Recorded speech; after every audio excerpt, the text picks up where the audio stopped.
Hello, I'm Sari Wild, and I'm here for Jerry Raber's ceremony report today. Jerry's Sovereign Heart.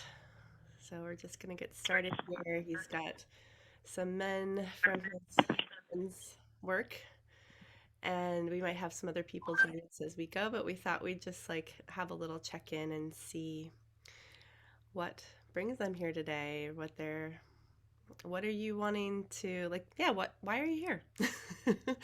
Why are you here?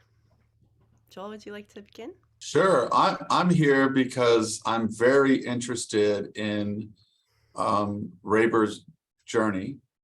And I'm also very, very interested in the process of which Sarah, you have led him in this journey. As I'm experiencing a similar one with you as Jerry and you are aware. And I'm fascinated by this work and I want to know more about it. And I want to see, kind of how it dovetails. And I really want to hear a bit about Jerry's experience with it. Cool. Thank you. I feel I feel energy with that. Welcome.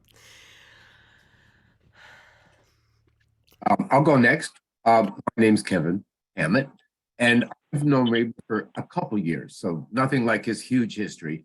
But we've interacted on a number of levels that I just really appreciate. So I've been at arm's length to this particular part of his growth. And so when I saw an opportunity to sort of take a huge intake of it, I'm just all ears. Oh, thank you. I I'm feel done. moved by that. Thank you so much. My name is Eve, and I've known Jerry for the least amount of time amongst everyone here. And I am here to support and to witness, that there's a strong power to witnessing, and also to learn about Jerry, because I have these two bookends. I know where he is now, and I have had a chance to have him share part of his story where he came from, and I have none of the in between. So this is to deepen my understanding of this man who um, shares a lot of interest in similar things with me, and just to support. Beautiful. Thank you so much. Hi, Nova. We're just sharing, if you like, it's optional, why you're here. Wonderful. Thank you. Oh my goodness. Well, I'm excited to hear about Jerry's journey because I know that he has had an incredible journey and I'm excited to hear the details of it and to provide support and witness in all the ways. Excited to hear, yeah, all of the details and also to feel into how it relates to my own journey and the work that he's doing for the collective. Mhm. So I feel to say something about just, what you do witness here. Yeah, I feel to ask for confidentiality, even though we may share this as a video. And if we do share it and you're watching this video, I'm asking you to hold this in confidence. And if you'd like to share some of Jerry's story, that you either share this video or you ask him permission directly to share, even if it's anonymous. He's really showing up here with a lot of courage to share the story and knowing that um, how many people he can impact by being so vulnerable with us. And so I really want to honor that um, and just let you know like how precious this is and how generous he's being in sharing this with you, however you're receiving it. So thank you, those of you here on the live call. And I think we're going to dive in. Are you ready, Jerry? Yeah, I feel ready. Got some nerves going on, and I trust that I'll just relax into this. And I appreciate the honor that you all have all showed me by showing up live here, and the honor to in honoring confidentiality and even asking permission, because I do plan on sharing quite vulnerably today. Yeah. I And have one question. Raber, is it more comfortable for you to have us on camera, or would it be more Oh yeah, I comfortable? like you here. Yeah, Okay, I like okay. you here. Want to make sure. Can you Thank hear me? Also, can you hear me okay? yeah, cool. Thanks. That's a great question, Joel. I see you're getting at when you first popped on. I also want to say that I've experienced you as just such a I don't know, I don't have an appropriate word like badass is there, but that just sounds kind of I don't know, it doesn't really come close. I call Jerry a wizard. I feel all my clients are wizards, and just I've seen Jerry just turn over and alchemize like multiple times in an hour. And he just takes what he finds in our time together, and he goes and he experiments with it in his life. And um I what I feel really excited about to share him with you today is that, if you at all feel or have felt, I think we can all relate to this, just like we can't have the support that we desire. Like we can sense like what it is we're here for. And that can seem so lofty, especially from the kind of conditioning and upbringing that most of us are coming from at this point in time. And not that there's anything, I mean, Jerry's story is so incredibly unique, but it also just sounds so impossible when you hear it, that I find it so incredibly empowering, that we could through witnessing Jerry allow our own stories of impossibility to be invalidated with just so much love. And it's not that they're not real and our experience of it feeling impossible isn't real. It's just that it's not the way we thought it was. And that's really, really, really good news. And it's also a very tender thing, to like disarm um, ourselves as victims. So, all right. Well, where we're gonna start is, Jerry, I would love to hear where you're coming from. Um, and so this time, before we met, before you said yes to this work, and with you, there's also a before, which is like Jerry had already gone through quite a bit of shifting and transfer. I mean, a huge amount before he and I met. So, um, yeah, what was that like? Where you were coming from? What did you think you needed at that point? Because this is one of the things with Clarity Journey that we see is that, like, most of the people, all the people I work with have done a ton of work on themselves already. And that can be a little bit of a disadvantage, or it can be a huge disadvantage, because we think we know. We think we know what we need, or we think we know what's going on. And we do, but it's all like interwoven with all this other stuff, and so we don't see it clearly. So yeah, I'm curious what you thought you needed um previously, and what you were doing to try to get there. Okay. So where I was when I first reached out to you was I had done a lot of self-development work. I had a little bit about my background is I had grown up in a conservative Mennonite culture, Mennonite church. My dad is a Mennonite preacher. So I grew up around real conservative Christianity, including going with my parents as missionaries to Africa for 6 years. And in 2015, my wife and I left that community, figuring out that it wasn't working for us anymore. I could talk a whole long time about all of that. But when I came to you, I had been through professional Christian counseling, professional therapy, EMDR therapy to help work with some of my subconscious trauma from childhood sexual abuse and religious abuse. I had also been through almost 20 sessions of Psych K, which is a subconscious trauma rewriting of the subconscious mind. And I had quit my job. So I reached out to you last year, or was it July, June or July?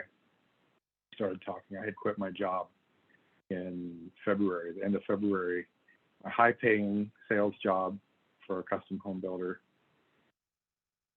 because I was burned out and I knew that I had to make this big stop in my life. I reset. I was frustrated with my marriage, with the lack of connection and communication and intimacy, emotional and sexual. And it wasn't very long. If you see me close my eyes, it's because I'm recentering into myself. It wasn't very long after I quit working that I started to question everything about my life, everything that I thought I wanted. And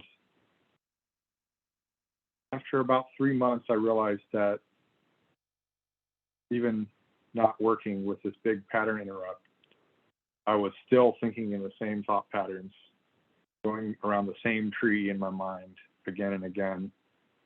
And that if I was going to discover how to live out of my own agency instead of living by other people's rules, even subconsciously, that I was going to need a guide to walk me through this path, this fire, actually, to my own agency, to own my own personal power as a man, to live my life by my terms. All the therapy and healing stuff that I had done, while helpful, had not helped me with that part of it. And that's why I reached out to you.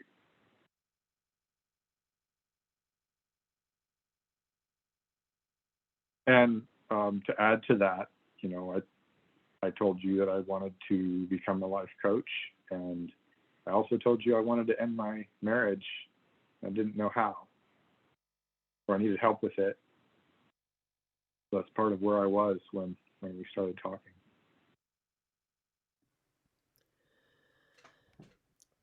My memory is that you were going back and forth about whether you wanted to leave your marriage or not. That's probably more true. Yeah. I mean, you would show up sometimes being like, I want to leave. That's definitely what I want to do. And then other times you would be on the other side of that spectrum.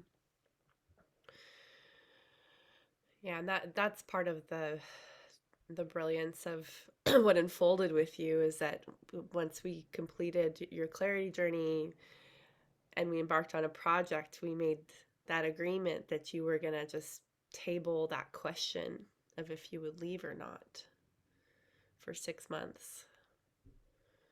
That's true. You surprised me when you told me that you thought it wasn't any of my business to make a decision right now. Mm. I was like, what? In fact, yeah, you said, verbatim, you said, I see you leaving your body so often and not even being in your body, that until you can get back into your body and discover who you are, you don't have any business making that decision. So what if we table it? And that felt really, really good to say, oh, okay, yeah, I've been carrying this in limbo for years. What if I just let it go? We're not going to worry about that right now. Yeah.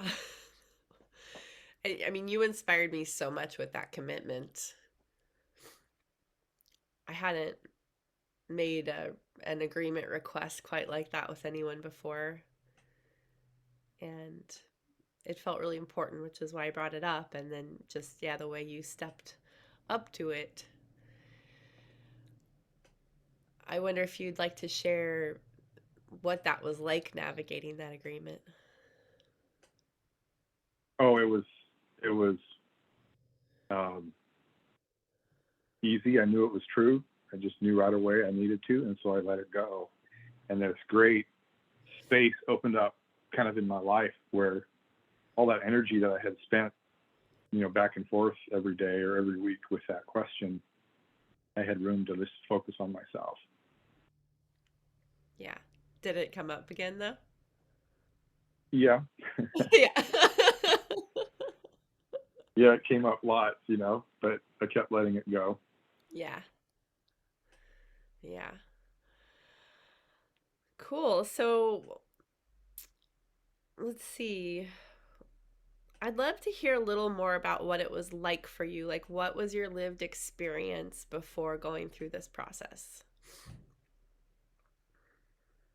What was your experience of yourself?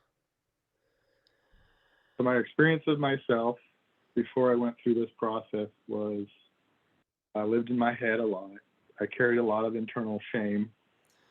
I thought there was a lot of things in my life where I had been a bad person, where I thought that the marriage, a lot of that was my fault, the problems there. And I felt frustrated and stuck with this longing for my life to be better and things to be different, and working really, really hard to make it better and still feeling, seeing how stuck I was. Yeah. I remember there was a post I did, and I don't remember what I was writing about, but I had asked, like, it's kind of rare for me to engage in, like, some kind of call to action in my posts, but I was just like, hey, if you're ready, let me know. And Jerry was like, I'm ready. I'm ready. And Yeah. you know, I see that when we are in, like, when we think we're just like in the worst possible situation, and just everything seems in that impossible kind of zone, that is like such a fertile place to be. And a lot of times, like, we don't get to access how fertile of a place we're in because we're judging it so much. um but I see the best results with the people who like really take in those zones when they get there and use it to, draw that power to take a step that if they hadn't felt so desperate, they wouldn't have. you Yeah. know, it's like when we're more comfortable, we're like, well, like, and like in my case, like, I'm not gonna ask anybody for money to, get the coaching I think that I really need. Well, I didn't really think I needed it until I was like, oh shit, I really need it, and then by harnessing the fire, those fires, to like get into some other fires consciously with support, it's like you just go up this spiral. So it's like you have the same themes going on, but they're evolving and you're rising with them. And so and for a few cycles it can be that you don't experience yourself that differently, but as you keep going, like, your experience of what you might have called a crisis can turn into an opportunity later on. So, and I've seen you just having like a pretty steep ascent on that healing upward spiral. Yeah, I wear myself out sometimes. Yeah, well, let's talk about that because that's so interesting with you. Oh, and I'm just like I'm trying to like ground into like the little bit of a plan we had for this, and then also let it free flow. Okay. Um, so maybe we could come back to that too. Um, I don't know. I mean, I could give a quick little recognition of what that is, or if you have something to say, maybe that would be about like You mean how around the what's exhaustion or the yeah, wearing yourself out. Like what are the benefits of that? Because we're gonna go into talking about witness ceremony, which is so this is, jumping forward to just a few months ago, Terry opened the idea to me that exhaustion may not always be a bad thing, but it's actually can be a tool that I can use. And I've been running away from exhaustion and resisting this exhaustion that I keep finding myself in. And actually, the way exhaustion serves me is it keeps me paced. Like with the growth that I've experienced in the last year, I just have this drive to keep going until I get exhausted. And the exhausted is actually this built-in, what what do you call that thing in a car that you can only go so fast? Like if it's a built-in thing that keeps me at a pace that my body and my emotions and everything can handle. So yeah, even today I felt tired, and it was so different to not resist it, but to smile and think of how, okay, so I'm taking it really easy today. And it's my exhaustion showing me that I need to stop. I've done enough this week, or I've done enough today. Is that a governor is what Zadok said. Yeah, it's like a governor that keeps me paced. Yeah, so it's not a bad thing to me anymore. yeah. Yeah, I see it as a protector. And then it's fascinating like how many things you would be maintaining and you weren't willing to give any of them up. And then when you would have like a story about I don't have enough time. And it's like you're doing everything you want to do. Sure. Yeah. Shall we get into your statement from witness ceremony? Yeah. Sure. So I'll just give a little overview of what this is. So Clarity Journey is it has there's 3 ceremonies, one for each month, and then there's integrative sessions to go with each ceremony. And this first one, witness ceremony, what it does is it precisely reveals the problematic pattern that persists seemingly no matter what you do. And it's where you make a big change, let's say, and then everything can look different even. And then a little bit down the road, or maybe a lot, maybe you go for a while thinking like it's really changed, but then the theme comes up again, and maybe even in a new kind of way, um but it's still there. I called this the residue for myself. Like I just like did all this work to get over this abortive pattern in my relationships in my life, and then it would just, and like compared to other people, compared to my past self, it seemed like, wow, I'm cured. But there was like this baked on enamel, is what it felt like, just like on my inner channels, that was like everything for me. That was my edge. So what we do in witness ceremony is we go through telling all the stories, and they can come up pretty intuitively too, just like, okay, what stories are you sensing have to do with this pattern? And and then the facilitator tracks that with them and just witnesses. Now, the power, Eve had mentioned at the beginning, witness, and yeah, there's a great power in witness.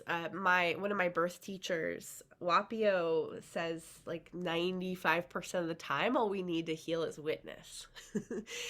And it's been profound to see a lot of times after people tell the story, all the stories with witness, they start to see the pattern themselves. And then like what the facilitator does is help get it really precise, you know, like go back and forth until we like cooked it down to like what happens. What actually is it that happens, not with all the specifics and all the different drama and how, you know, it's just like what precisely happens. And so that's the first part of that statement. For me, it is people love me and leave me. That's what happened for me. People love me, they leave me. Then we take that and we track the neural pathway to the benefit, because there is a benefit. This pattern, our patterns, are protectors of a part that adapted, usually as a child or a baby. And it worked. It was successful, the survival strategy. But what happened is it got projected into a pattern. And that may have actually worked and served us very well for a number of years, you know. But then we take it on, and that little part, that precious little part that is being protected, it doesn't develop under this protection. And so what we're doing in witness ceremony is we're very gently just revealing it. We reveal the pattern, we reveal the benefit of it. From that, you get to see how you do it, like how you actually continue to create it in your life. And then we do nothing about it for a few weeks. Only practices to, you know, to help integrate the awareness, but we don't go after it trying to change it, because what happens, and this is where I think we get in so much trouble with getting support for this, is that we go and we hire somebody to help us, and it, you know, a therapist, a coach, these different modalities, and we can only go so far with them, because that that precious piece and the protector of that precious piece, they're so highly adaptive that they go deeper and they adapt. So we just kind of like are still with it at first, and even like do it on purpose with awareness, to really just like appreciate the brilliance of it and how well it works. And from there, you actually have the ability to consent for it to start to develop and change. But without actually knowing that, and without recognizing how valuable it is, how essential it is, it won't trust you. And you won't get your eyes on it, you know. Okay, so Jerry, would you tell us your statement? So, can I tell you the original one or the more concise one? Sure. Mm-hmm. Sure. Whatever Well, you want to do. I'll start. I'm going to start with my statement from a year ago. Okay. And my statement from witness ceremony, which, by the way, telling you my stories felt extremely healing in itself. I felt like very more heard than I had ever felt before, more heard and understood. And my statement is that I sneak around with sex so that I can receive friendship and love. Yeah, let's just all breathe with that. Pardon me? I said, let's all breathe with that. Yeah. I find as personal as these are and individual as they are, they also carry a universal quality. Right. And that's what's so powerful about these ceremony reports, is it's like, you guys, Jerry has pioneered, you know, allowing this pattern to come forth, and then sharing it with us, and there's a way that we can kind of glean the work, and you know, and each of us holds a piece, you know, to this universal aspect.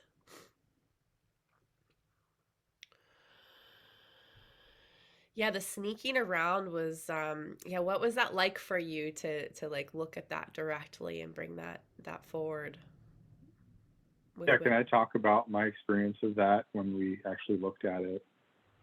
I'd like to talk about it because then I can show how I feel about it now. Yeah, you go ahead and go with your. Yeah. So honestly, I told Sari the story of my life and all the things that had happened to me that through my life, and I carried so much shame around my sexuality. I I told her a story of the sexual molestation when I was 4 or 5 years old, and then I told her a story of puberty, and then discovering my own sexuality and the shame I carried around it. There's the time when I was 17 when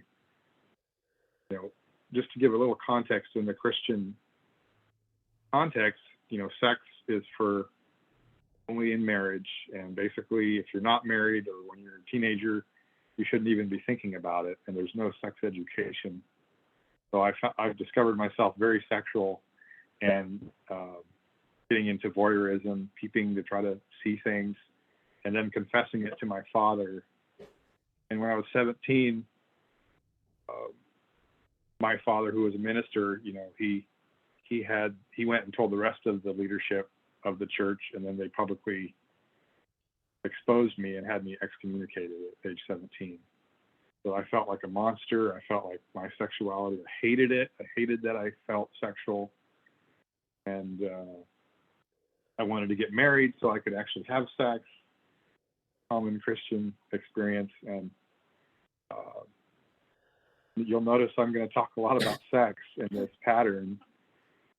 I found myself in a marriage that wasn't fulfilling emotionally or sexually, and eventually started to sneak around and try to find some fulfillment elsewhere in little ways. I never actually went out and had sex with another person, but little things that to me were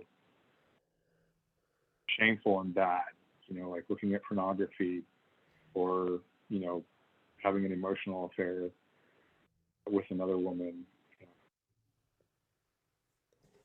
And yeah, I'd opened it up because I believed I should confess it to my wife, and which is, in many cases a good idea, but we had no tools to deal with it. And I lived my whole life up to the point of this ceremony with fairies, feeling like I'm a really bad person. Like my life seems somewhat successful, but I have this bad thing over here that I can't stop doing. So then it felt really freeing to just look at it, that, okay, here's a pattern, and it doesn't make sense that, to sneak around is not a way to get friendship and love. It's only brought me hurt so far, I thought. And it felt really freeing to look at it and then not just immediately jump in to fix it. Like, oh, now we know what it is, we're going to fix it and stop it.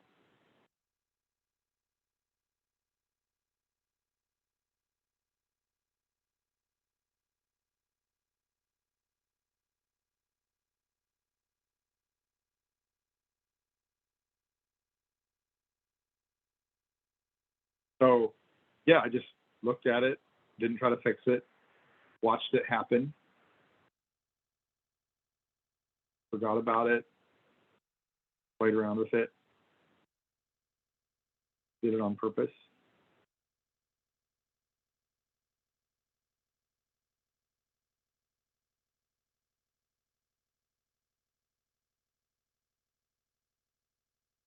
So then what? I feel ready for another question about it.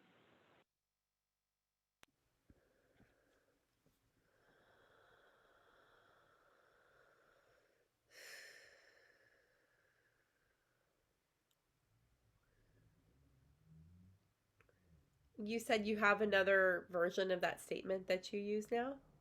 Like it I evolved. do. You evolved it? Do you It's want to just it just got really short, and I'll just jump to that.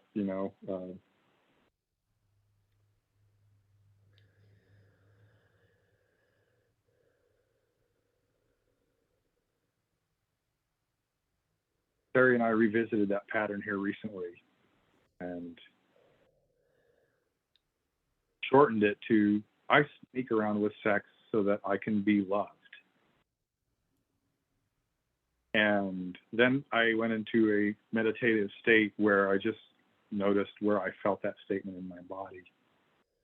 And I noticed it move around and it ended up somewhere around in my stomach.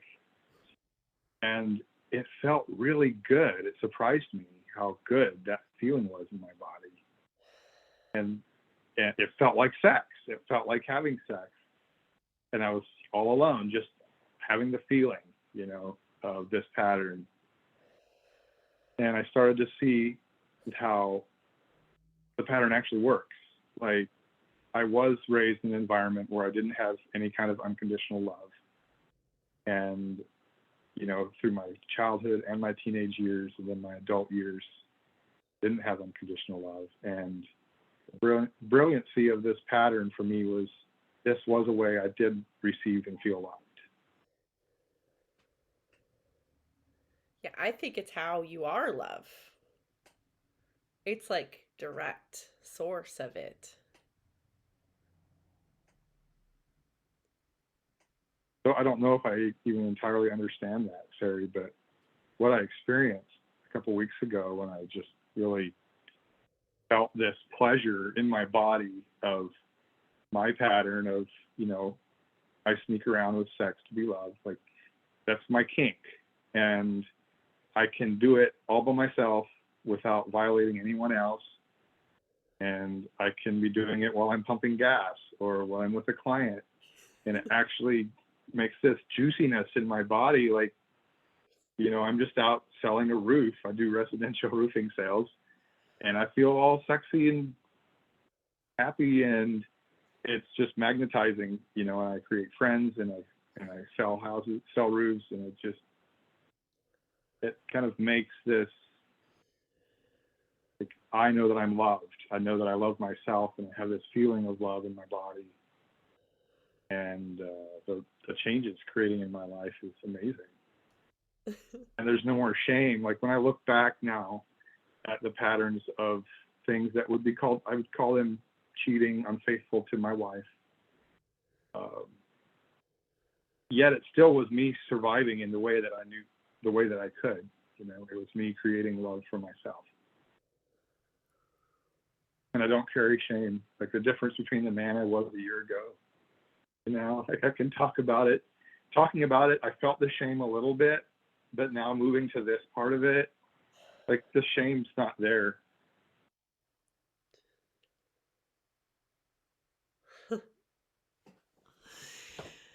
So you could, if you look at this, like, there's this part that was being protected by this pattern for Jerry of, like, he was able to experience it and have this, robust energy that, got labeled as sexual by, like, externalizing it and then sneaking around, like,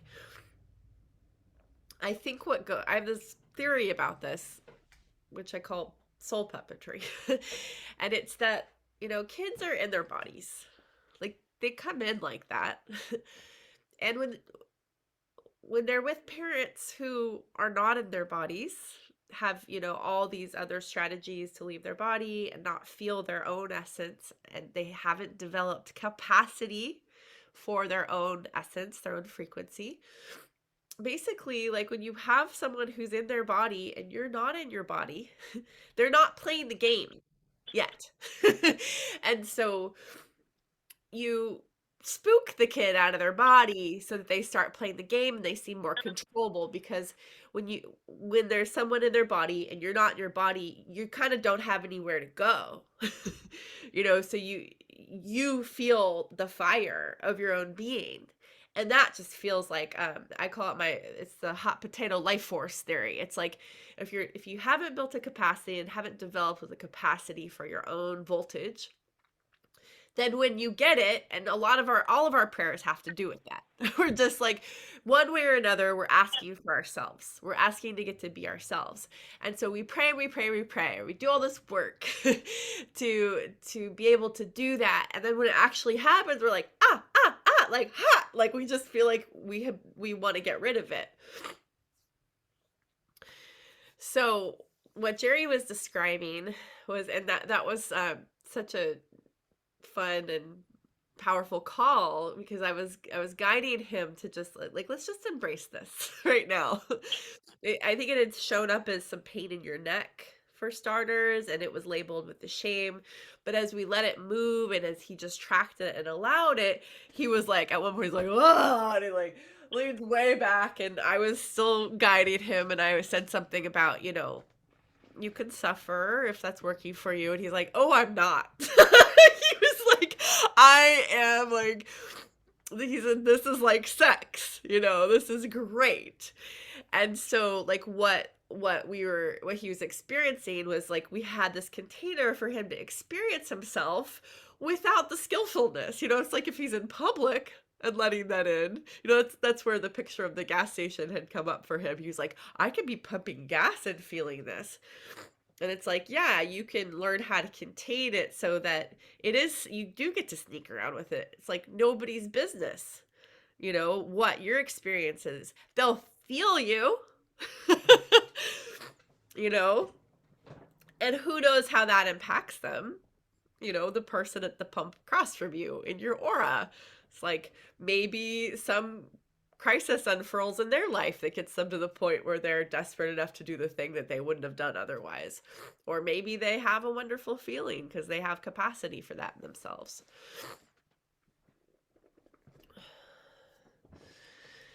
Yeah, brilliantly said.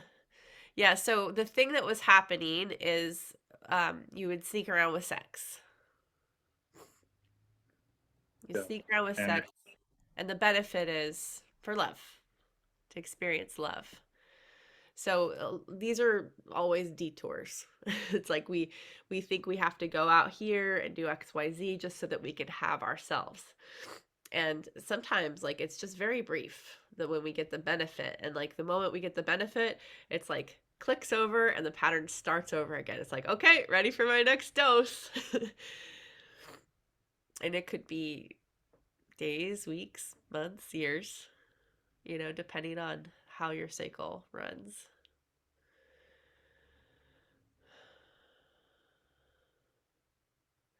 So, yeah, this to me, like the sneaking part is just so fascinating, and also just witnessing how that impacted you to really just like allow that into your awareness that that is what you were doing.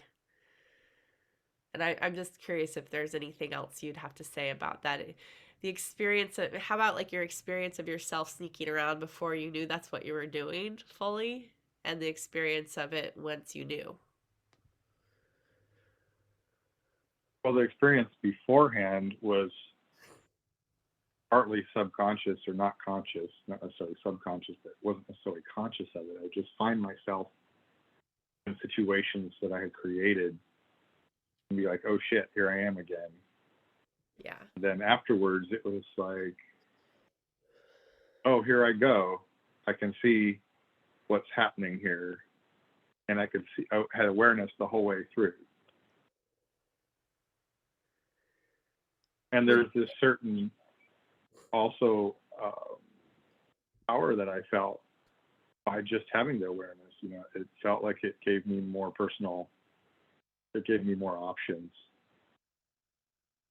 And then, but what was really empowering was here's what you told me, that when I catch myself in the pattern, to not shame myself, but to celebrate that I caught it or that I saw it. And that's such a different feeling from what I had been told all my life, or told myself all my life about this, feeling bad and shameful. It was more like, no, celebrate, take 10 deep breaths, let things move. And yeah, very empowering. Would you like to give any specific examples?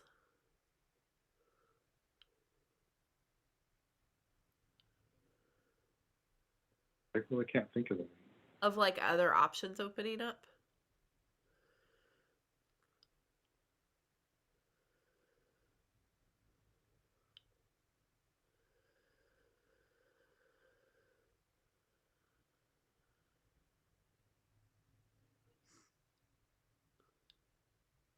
Well, I can talk about the other options, if you feel okay with but that. it involves our project, really. That was my option. It was, so after we did the whole clarity journey together, Terry and I created a project together, which I thought a project was about building something. Or, the name of our project was Jerry's Sovereign Heart. Can I talk about that? Yeah, you can talk about it. We'll just weave it I through. could talk about it, but basically my project was, my heart is my authority. In human design, it's the ego. I have an ego projected authority, which is my heart. And I started learning how to talk to my heart and listen to what it says.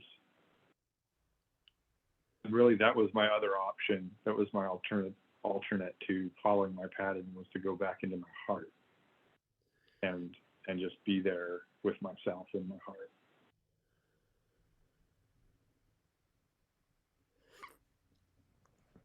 Sometimes All right, it was go take a motorcycle ride, yeah.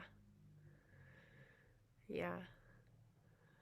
All right, let's weave in your highest axis, and then so we'll lay a little more foundation for some of these things. Okay. Um well, and I'm curious, does anybody have any questions about, Jerry's statement, or would that be okay, Jerry, if anybody does? I'd like to wait till Okay, we've laid a little more foundation. great. Do you feel ready to move on to the highest axis? Okay. So Jerry also was the first person that I did this with witness ceremony, and I used to call it clarity ceremony. And then we did the harvest ceremony, which is the third one, just kind of like in our project. So he has a design of being first, as do I. We share a channel there, so that's just yeah, he was on the front line of this being created. So highest access ceremony is taking an inventory of all your desires. And it can sound like it's a manifestation exercise, but it's not. It's to actually palpably taste, sense, feel, know, see the frequency that represents your highest access point, like your voltage. And there's a little bit of that in each desire. And so they can contradict each other. They don't have to make sense on Earth. So we just go through, and it's just like, what do you really, really, really, really, really, really desire? What would the world look like, if you just poof had it all right now? So it's been a little bit since we did that, but I'm curious, yeah, just like what your memory is of that process, and then what stayed with you, like if you were to describe your highest access point, the frequency of you, like what is that? How do you experience yourself? So yeah, I remember that call. And basically, well, what I remember is a really, really good feeling that everything that I desire is possible. So I spent 45 minutes, maybe half an hour, 30 minutes. I'm long-winded sometimes, but I have a lot of I think desire. it was an hour. It's usually an hour of talking. She said that I should tell her, exactly how I want my life to look, and say it as if it, just tell me what you want your life to look like. So I just started talking, and I talked about my desires in relationship and financially and health and work, and then my relationships with my parents and my children and my legacy. And then wow, I feel emotional about it. At the end, so Sari took notes and she read it all back to me, and but she changed it and said you are and you have, and made it as if it actually is. And the feeling I had was like she read all these incredible things to me, and I felt them in my body, and I knew that it's possible. Yeah, this is all possible. That's what I carry with me today, is that, yeah, all my desires are possible.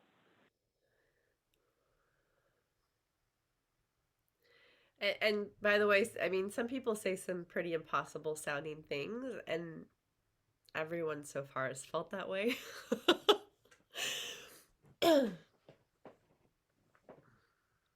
What that did for me is it created this clarity around what I want, about what I want for relationship and life. And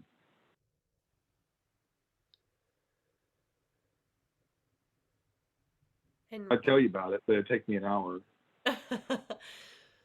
well, if you were gonna bring it down to like one word or a sentence, what is it?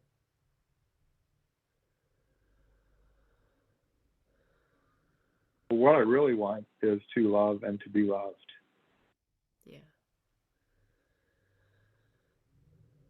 unconditionally, just for who I am, and to love others unconditionally, just for who they are. Yeah. And it's like it seems so obvious, right? And again universal, and yet, that came through like that when you were out here, a couple weeks ago, and we were having some doing some in-person ceremony work, and it was just like I could just see it hitting you, just the simple truth of it. Yeah, like it seems it could be just a pat answer. Oh yeah, everybody wants to love and be loved unconditionally. But that that really hit me because it came through the ceremony that we were doing together.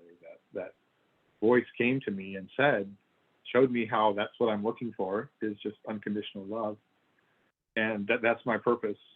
That's why I'm here, is to love people unconditionally and to lead them in some way or other to through the fire of learning to love yourself unconditionally, because it is a fire. It's not just you just wake up one day and love yourself.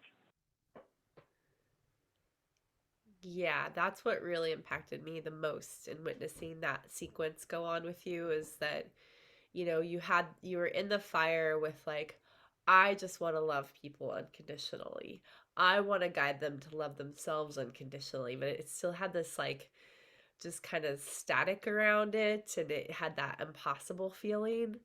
And then it was like, oh yeah, I've got to do that. I've got to do that. And you could Got to see do that, right and we're ready there, to. it's like you'd done all that work, but it was the habit to cast it out, to experience it, like, oh, I'll help other people love unconditionally, I'll love them unconditionally, it still was a detour. And a very like admirable one, for sure. But it was like as you sat with that tension and that heat of that desire, for other people to experience that too, I saw it just like turn, and that's when you said, like, oh, I have to love me unconditionally. Did I get anything wrong in that recollection?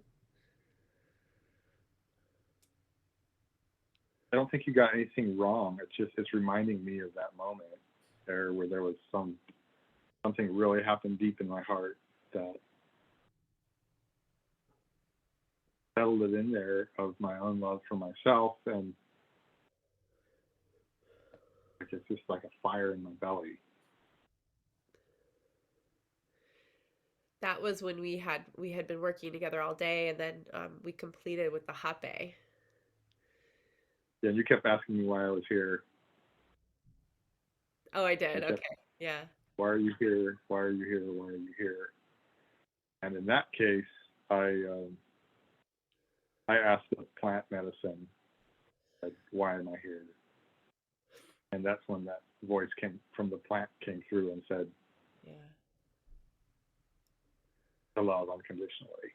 That's when it was like this fire inside of me. It wasn't just up here in my head.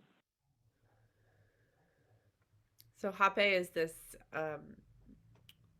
it's a tobacco snuff. There are many different blends, and you blow it up your nose, or someone else blows it up your nose. And so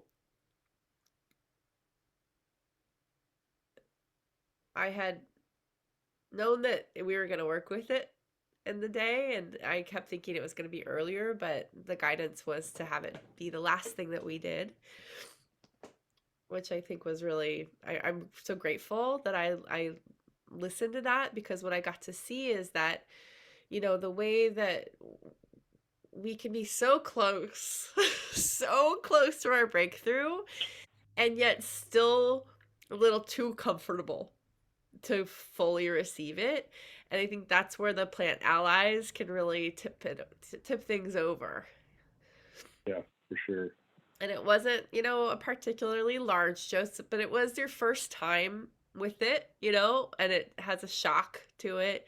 And Jerry is designed to shock and be shocked, as am I. But it was just fascinating to see, just like he was just so ripe and ready, but he was still just kind of spinning a little bit on this piece. And then he got really clear on his intention, and, asked that, just was with the question and clear on his question, and then, you know served up the hot bay, and it was like, boo, it just started to come through so clear. Yep.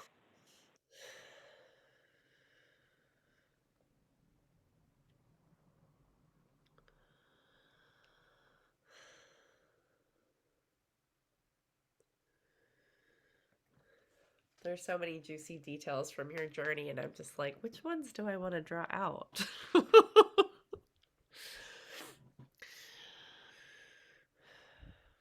How about, let's talk a little bit about, I mean, unless there's more you want to say directly about, the highest axis point. But I'm curious, like, what have you experienced with integration? What have you learned about integration, and what has that been like for you? And you could even just use this recent ceremony, because that's fresh. So, can we talk some about our projects together too? Sure. Yeah, I mean, you can just talk freely if you like. I'm just Okay. kind of guiding it when it seems like it's helpful, but I'm happy to just sit back and listen to Well, you. I feel I want to talk about integration, but I also would like to talk about our projects together. And just, so, for those of you that don't know me, for those of you that do know me, and you men here that we're on a team together, you know what I want. I talk about my frustrations with my relationship, my marriage. I had frustrations around my finances and my work, questions, and what do I want in my life? And I came to Sari looking for coaching. Can you help me start a coaching business? Or can you help me with my marriage? And can you help me become myself? And what we came up with for our first 6 months together was called Jerry's Sovereign Heart. What I learned is that I would actually leave my body. And in long periods, sometimes all day, where I'm just in my head working, or in my head thinking about my relationship or something that I'm stressing out about. And what Sari was really good at when we were together is always calling me out whenever she noticed me leave my body. It's actually like my spirit is like about 3 feet above my head, instead of here centered inside me. So what our project together was called Jerry's Sovereign Heart. It was about me staying in my body and staying in my heart. There's something really magical started to happen for me as I started to actually slow down enough to talk to my heart and wait to hear that quiet voice from there, that direction that comes from my heart. And what's really cool about that is my heart always knows what's correct for me. Like it's sometimes I'll mess it up with my head and think about, think I know what's right for me. But when it comes from my heart and it's the truth, I just know it. Like when you finally hear the truth, you know it's true. So instead of focusing on, oh, let's build a coaching business or let's be coached on 6-month or 5-year goals, we focused on learning to know my sovereign heart. I can actually feel it, feel my heart in my body. Yes, I've focused on it long enough that I can feel it. And we talked about a lot of things on our calls that always came back to that, because this is our project together, is my heart. So things Barry would remind me, I'd remind myself. And then, like with my marriage, one day I realized that we had some argument about some silly little thing that was inconsequential. And I knew in that moment that, I respect my heart enough to not let myself be in this kind of a situation any longer. And I also knew that it was over. Like no matter, I had this story I was telling myself that if I fix myself and if I grow enough, this relationship will finally get better. And one day I just knew that it wouldn't. And I moved out within a week. And it felt so completely different than just trying to figure out back and forth in my head about whether I should, some days I want to stay in the marriage and some days I don't. As I was enough used to just living in my heart that one day my heart knew it was over and I moved out. Like it was a different experience. Yeah, it wasn't a choice at that point. It wasn't a choice anymore. It was just it seemed like it just was happening. Yeah. So then it was happening for her.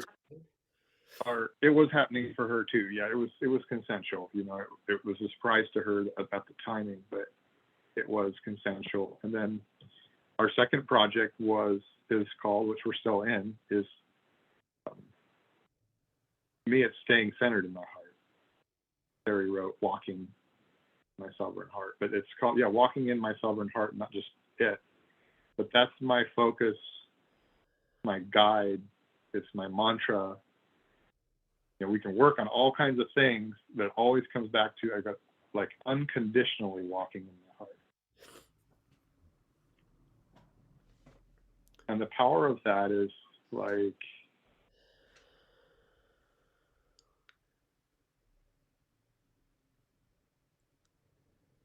to unconditionally walk in my heart doesn't allow me to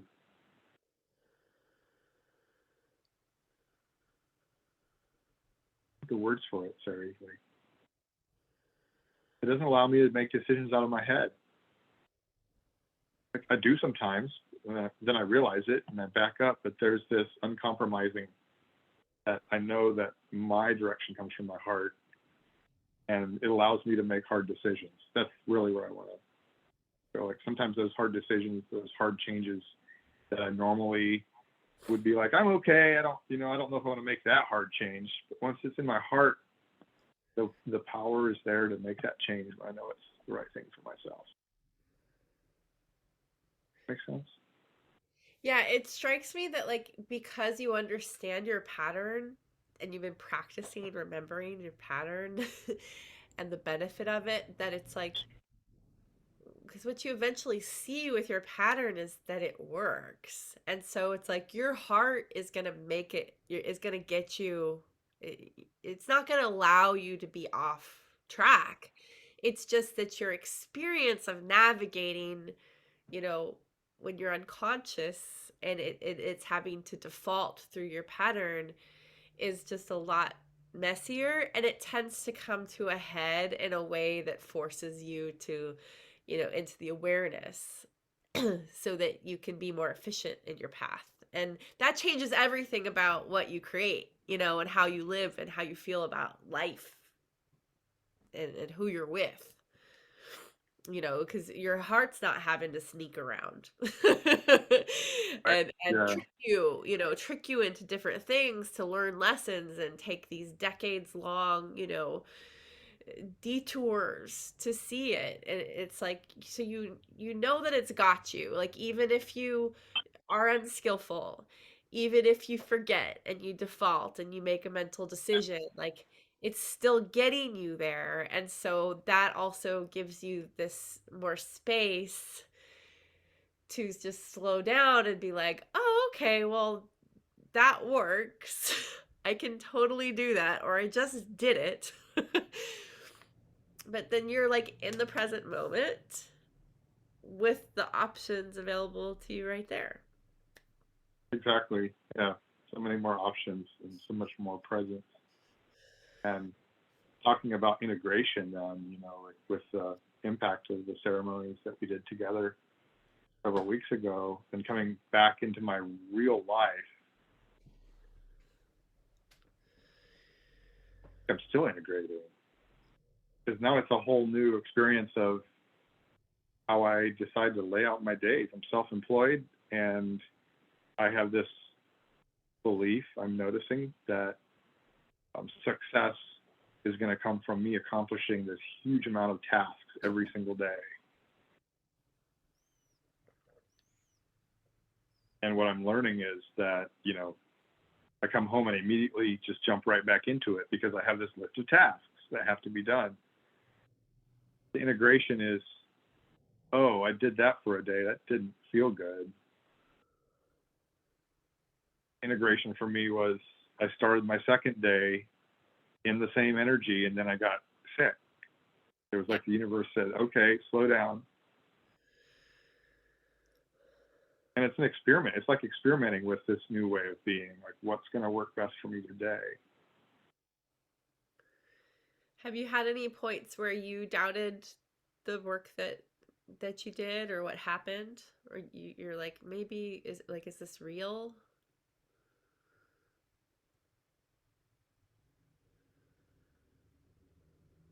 You warned me up front that you said, Jerry, there's going to be times that you want to quit this work we're doing together. And I just asked you to tell me when you feel that.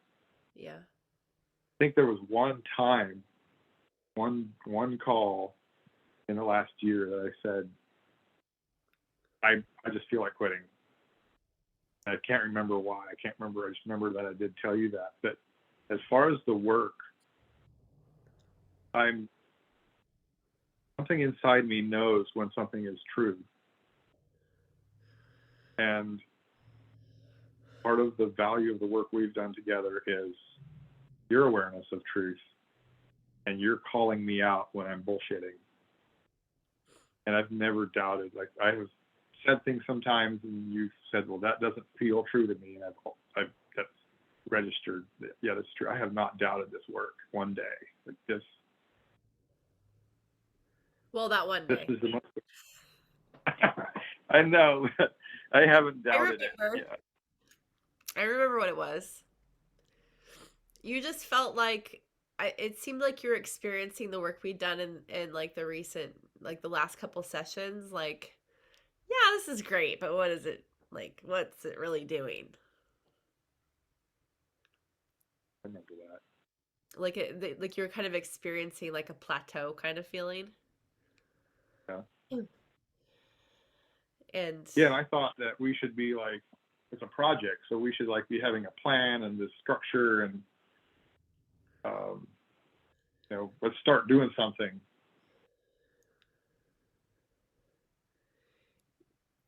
yeah, I mean, it's really interesting because that's yeah, I have other clients that, we have things like with you, like your coaching practice, we want to create, but then it's like it has to come from the foundation of your being.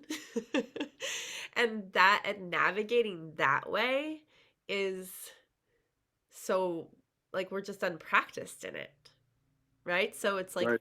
the answer is to just keep practicing the new way of being. And then you get to start to find out what kind of structural things, and there are very, like, a lot less than we think there are. I What's have a lot less? just the structure and the planning Oh, and right. stuff, Yeah. like the planning is kind of like aiming, but then, like, once you let go of the arrow or whatever, it's like the path and the navigation, it's all navigation. Yes. And then we have to kind of adjust, like, oh, this is what it is. Like, I was just remembering, I shared this story with someone yesterday about one of my human design teachers. Before he came to human design, he kept getting all these messages about the rave. And so he was like, okay, he was like trying to take this guidance, and he's like, I've got to go to a rave. And for those of you who aren't into human design, the rave is actually, I feel like Nova could probably explain it better, but, like, on a basic level, the rave is the new species that's coming through us, is starting to be born through in 2027. They're far more receptive and less strategic than humans have been in the last 400 years. 400 years, yeah. um so he was thinking, like, he got the message, the rave, but he thought it was like a rave, like, go do ecstasy and dance all night. And then when he found out, like, that it was like this human design thing, it was like, oh.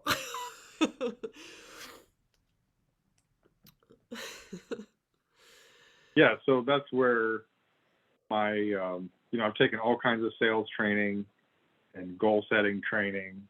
And, you create a 5-year plan and a 1-year plan and a 3-year plan and a 6-month plan and a plan for this week. And you can achieve anything you want. You just make this path and follow it. And you make these commitments and you do them every day. And what I'm learning about that is that it actually doesn't work well for me at all, because I could completely do that plan and not be in my heart. Yeah. And what I experienced in the church that I was raised in was, okay, here's the Bible and here's all these good ways to live your life. So now you don't have to even live in your heart. You just follow this pattern, this way of living your life, and you'll get to heaven. You'll go to paradise when you die, instead of to torment. And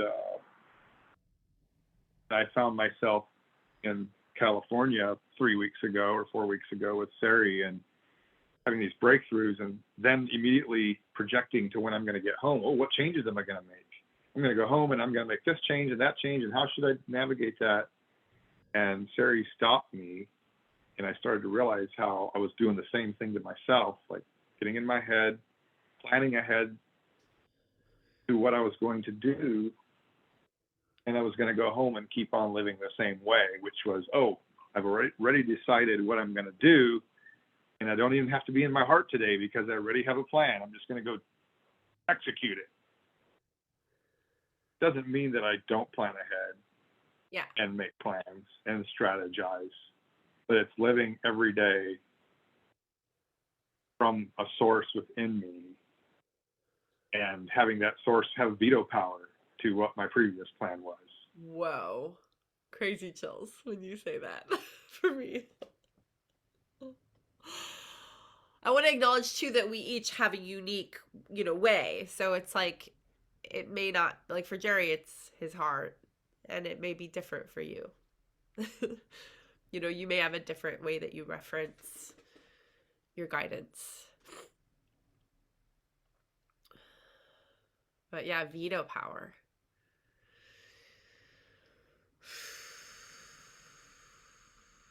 So yeah, I feel like, comparing now to a year ago, I feel empowered. I feel excited about my future. I'm navigating a dissolution of my marriage, and what feels like a powerful masculine way. I feel more ready to start a coaching practice than I ever have before. I'm starting to recognize the gifts that I have instead of recognize all my faults and weaknesses. And I'm navigating ways to make money within the in a sustainable way for me. You know, that's something that's at a sustainable pace for me.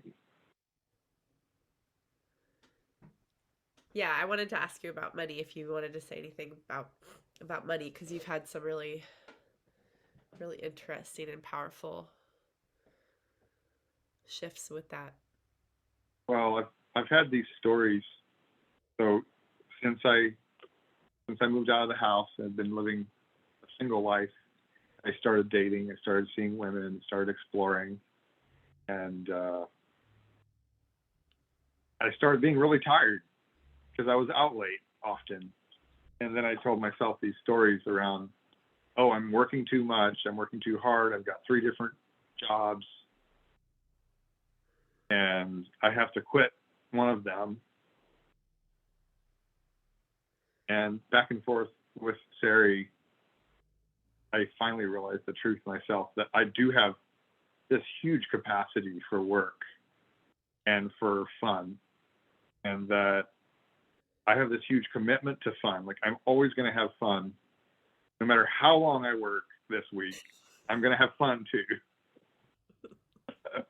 Like, it's just not an option. And all it takes is a little slowing down on the nightlife. And then I have all this energy and creativity, and slowing down on the work life. And it's like approaching it from this energy of, well, if I don't get it done today, it's going to be okay. I don't have the energy right now, so I'm not going to. And then I'm just like working and thinking. And one day I realized that, I have this amount of money that I have to make every month just to pay my bills. And I think it's way too much. And I've spent 20 years trying to make it less unsuccessfully. And then I'm like, yeah, really, I told Sari, I'm the amount of money I need to make every month, I do that in about 2 weeks. It's not a consecutive 2 weeks, but it's about 2 weeks worth of work. And then the rest of the time I just fuck off, I just do whatever I want to do. So it's again this awareness of, oh my, all I need is just a few little shifts in energy or output or mindset around wealth that, yeah, I easily support my lifestyle in a more sustainable way than I have this far.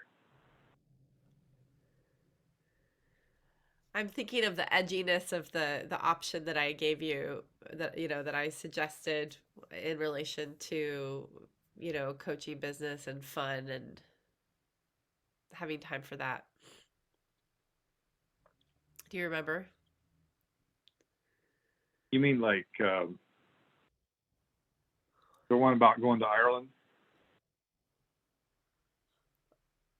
No. What did you have in mind? It was just like, because you were so full and you were like, well, when am I going to have time to do my coaching business? That's why I have to quit one of my jobs, right? Yeah. And I was like, well, if you put the same energy into coaching and getting fun out of it as you do into your nightlife, like, you would be immensely successful. Yes. I definitely. If you're just like, this is happening, this is non-negotiable. Whatever I want. This is like so fun and fulfilling for me. Like, I'm gonna do it even if I'm up all night and have to work in the morning. Yeah, I gained complete awareness of that capacity that I can create whatever I want. Like, I do whatever I want, I do create.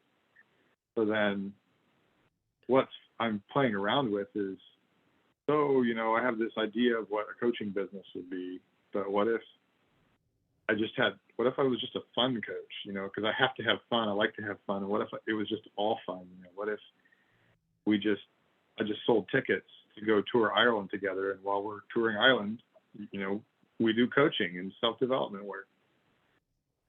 Yeah. Just one of many ideas. So what we're doing is Jerry's going to be training in clarity journey. So I'll be facilitating and he'll be witnessing for the people who come in with him. And, you know, because it's like clarity journey answers these questions. Do you have deep work to do? If you do, what is it? Is this the time to embark on that work? And who's the coach? You know, who's the person to support you in that?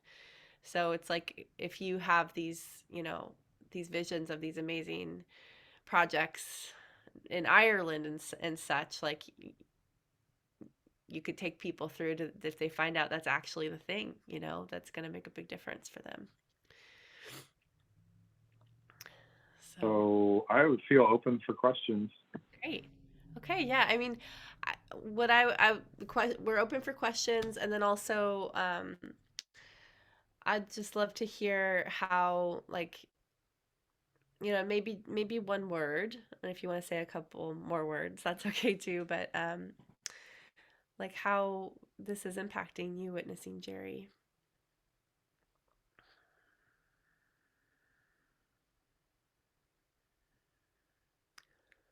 I can call on people, and this is not required, but.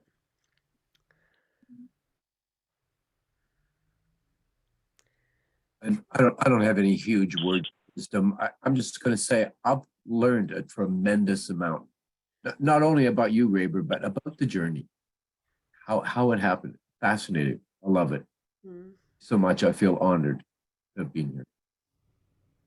I'm done. Thank you for being here, Kevin. Yeah, I'll echo what Kevin Pamet is saying in that I also feel honored and just very much impressed, not only with the results of the work, Raber, but your commitment to it. And I think all of this work requires a certain amount of surrender and a lot of unknowing and just trusting someone who probably don't even know that well when you first started working. And it does seem like you've come from a history of not being able to trust that the people in your life necessarily had your best interest, but they certainly had the interest of keeping the tribe going. And it seemed very, very early on that even though you were in the tribe, you were not a member of that tribe, or you belonged, but you didn't. That wasn't your life journey. Was to continue that religion and to profess it and recruit new members to it. So I honor your willingness to surrender and your willingness to put your trust into someone else, and your refusal to quit when you may have wanted to quit. I did have a couple questions, and mainly because I do have a little bit of experience working with Sari and going through the witness ceremony. You know, your statement of I'm going to read it back to you. You know it. I sneak around with sex so I can be loved. I have two questions. One, what is for you, because when I've heard I've heard series, which is I love and then I'm left and then I get closer to God, or mine is I commit to a promise, I make good on my side of the promise, I get dropped, and then I feel a sense of connection. I'm curious of what triggers or what comes before the I sneak around with sex. And then the other question I have is, what have you eliminated from your life as a result of this work that brings you closer to receiving that unconditional love that you were seeking by sneaking around with sex? So what triggers it, the sneaking around, and what changes in your life? What have you eliminated from your life that is actually bringing you closer to the unconditional love in which you seek? Those are really good questions, Joel. Thanks for asking Sure. those and for your witness. So the trigger is always something around feeling judged, or some kind of judgment or condemnation unjustly. And what have I eliminated from my life as a result of? Or can you say that again? So what, when you sneak around with sex in order to feel love, and obviously that is, while it is effective, it's not necessarily you living in your higher self. Right. So in order to live in your higher self, you probably need to make changes in your actions and behaviors. And so when I'm wondering, and I'll throw an example of for mine, which is simply that previously, in order, when I get, I make a commitment, I make good on my side, a person drops me and I feel connected. In my connection, I was oftentimes making fun of people. I would make jokes at other people's expense. And that would help me feel connected because other people would laugh. Oh, Joel's so funny, he's so cool, he's interesting. And then what I realized was that connection was highly superficial. So what I have eliminated is any jokes at anyone else's expense. And that is actually still allowing me connection. It's allowing me a deeper connection, a more heartfelt connection. So I'm just wondering, because one could argue that my making jokes or you sneaking around with sex is a jokes at someone's expense, and you think is an unproductive, it's an effective but yet unproductive action to get what you really want. So is there anything that you've eliminated from your life that is actually bringing you closer to unconditional love? Yeah. So what I've eliminated is untruthfulness and dishonesty. So yeah, I've showed up with every relationship, with every person that I meet with truth and honesty. And that brings me so much closer to unconditional love. Like that, I'm not lying anymore. Yeah, I laugh at, and Sari mentioned this earlier, like how obvious some of these things are. It's like you're not fucking blowing the world's mind by these revelations, but once they sink from your mind into your heart, it's a whole game changer in your life. It is. Yeah. Whew. That's all I right. really feel that. Thank you, Joel. You're welcome. I want to acknowledge you, Eliopolo, for being here. You showed up just a little bit late. And I wanted to ask, since you didn't hear the first part, that there was a request for confidentiality and to ask permission before this video, the recording, would be shared. Yeah, I got that. By the way, the Zoom, when I registered, the Zoom link that was sent to me in the email said 9922. So it wouldn't go into anything. Just as an FYI, I don't know why that happened. So I got in here because Pamet sent it to me, and I went in, with the link he sent. I loaded it up on Zoom. In other words, the email didn't work from this. Okay. That's why I was late. But thanks for inviting me. I had no idea what I was coming to. Pamet actually invited me. I've seen you, I believe it was a division meeting. You alluded to this a little bit about the coaching, but no details. So, and coming in a little bit late, as I did, I wasn't sure what y'all were, the context, what all this was. And then finally I had the brilliant idea I was going to Google Sarai, and I got some background there.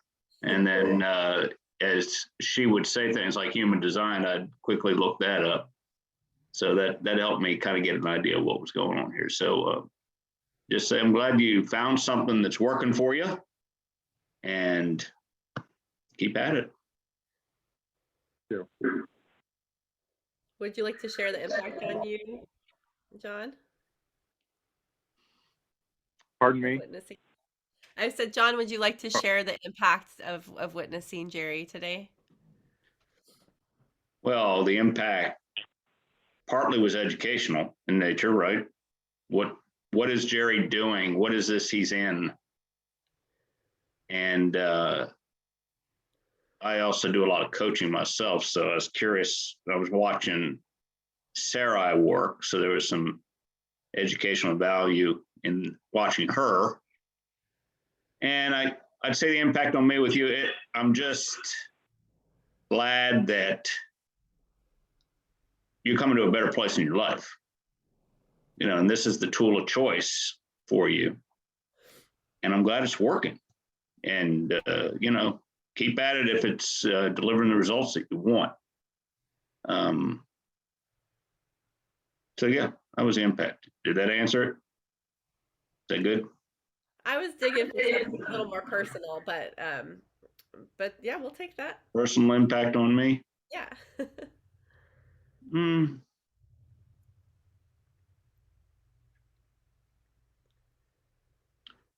I'm not really sure. I'm looking. Okay. Cool. Thank you. I will say one thing that I always have a hesitancy is when you are dealing with someone that has a certain discipline. Okay. A concern I always have that if you're not in the discipline, you're viewed as the outsider to the discipline. In other words, you're not in the know. You know what I mean? Yeah. So the impact on me is I'm listening to this through my disciplines. Uh-huh. Okay. But I'm also keeping an open mind too. That's why I had to go look stuff up, you know, to get more clarity. You use the word clarity a lot today. Clarity on what this context was, what discipline, if you will. Maybe that's not the right word. That's the word I use right now. What discipline, you know, this, and I got an idea what Jerry's up to now and what you are as well, Sarah. So, and I went looking for Nova too, but I didn't find much. I found a little bit on YouTube on you. I didn't look at it. I just saw you were on YouTube. So She's just getting a website up right now. yeah. So I'm that's glad what I was. That was the impact on me is educate myself primarily, and secondarily, you know, I would listen to a couple things that like that you said. You know what I mean? It'd have an impact. Saying, "Ooh, that's pretty good," you know, or what Jerry would say, "That's pretty good." Other things I go, not so sure about that. Yeah. But remember, I'm the outsider to the discipline. I'm Yeah. glad you brought this up because actually there was something when Joel was speaking that I wanted to speak to and I forgot in favor of just, you know, listening to everything that was going on. So, you know, Clarity Journey is actually what's brilliant about it is that it's not dependent on the facilitator. There's not like you're not as a recipient of it, as the journeyer, you're not being read, you're not being told who you are. It's a process to draw out your truth, and then there's support to refine it. And I was, you know, I was praying for and working on a way that I could serve people in, you know, like my disciplines, but I found that people might be attracted into the work with me, which is really, really, really deep work. So this is like the project work. And wasn't having the success and the results that I really sensed was possible. And what I came to understand was that, like, I don't even know. I don't even know if I can really help this person. And they don't know. And they're not able to actually discern yet if they don't know what their pattern is. And so this is actually the pre-work to moving into the discipline, you know, or a direction. I call it a direction, taking a direction, because it's like, you know, between the different practitioners, like each one of them is going to represent a certain kind of journey, a certain kind of direction. Clarity journey is actually about like finding out what that precise direction is for the person who's on that journey. And it's revealed between, you know, so you've got your pattern and you've got your highest access point, and then what we all really want to do is bridge that gap. That's what we're trying to do when we hire a coach or go to a therapist, is we're trying to bridge that gap. We want to get from where we've been to where we've always sensed we could be. And so in identifying those two and seeing them really consciously, it points directly to what would bridge that gap. That's the work. And for Jerry, it was to be, you know, to learn how to be centered in his sovereign heart, and then to practice that. And then, you know, and now we're actually getting to the phase where he's stepping into some coaching work by training in Clarity Journey. So he's going to have that, you know, he'll have the information he needs. You know, if someone's drawn to work with him, it's like, well, first let's go through Clarity Journey, and then we'll see if it makes sense to propose a project from there. And sometimes it's like, oh, actually we're not aligned. Like, you know, I've had clients who we really loved working together. We wanted to go forward, but they actually just weren't in a place to do transformational work, which is what I do. I mean, that's what happens with me, you know, so it's like I can't really tread water with someone. And you know, not that they wouldn't be progressing doing other work, but they just didn't want to go after, you know, what they found in Clarity Journey, or it wasn't the time for them yet. So it's like, oh great, then I can recommend a book to that person or another coach, you know, that's more appropriate for like what they're actually, where they're actually at, you know, what they're ready for. And then in terms of human design, which I think you may be referencing that as like a discipline, you know, for me, it's something I use more in the background, and it just kind of depends on the person if they want to learn about it as well. So you know, we have people like Nova's, her business is pretty human design forward. It's very, I would say, human design forward. So some people, it's like, I actually have someone in Clarity Journey right now who is wanting to do some trainings in human design, and I recommended that they wait until they're complete with Clarity Journey, because I would consider that a direction, you know. So Okay.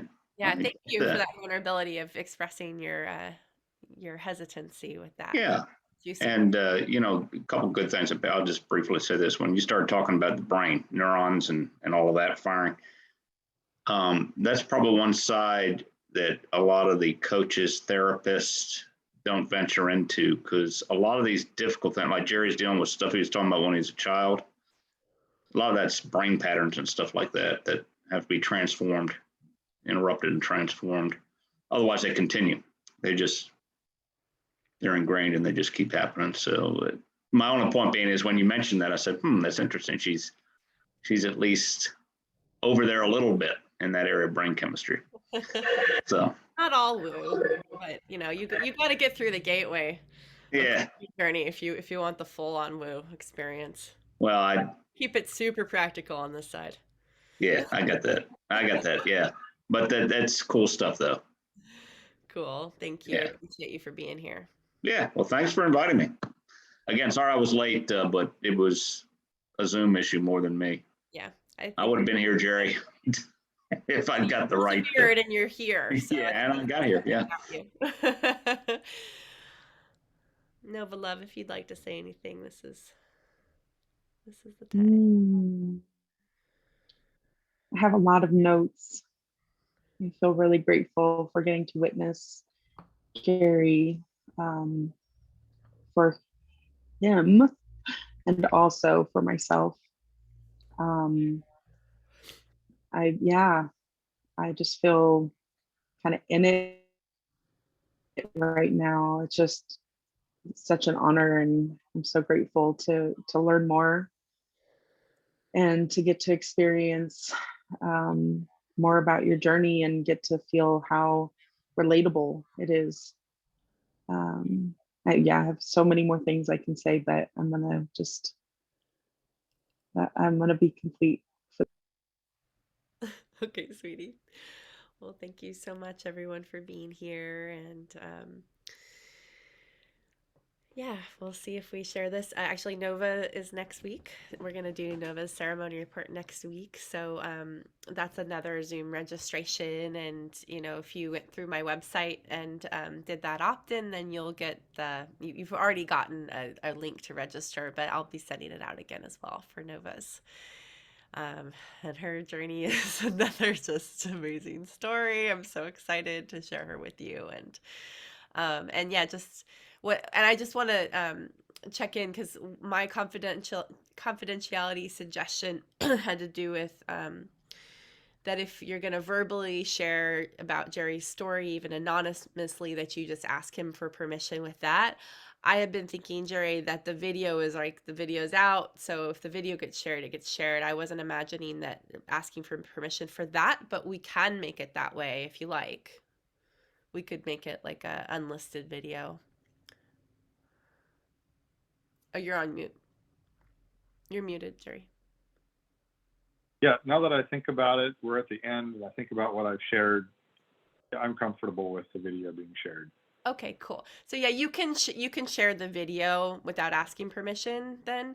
It's just that if you're going to talk about the story, I think I've just found it's a really powerful practice, you know, to be like, I want to share that. I think this would bless someone to share. I mean, that's how I would say it.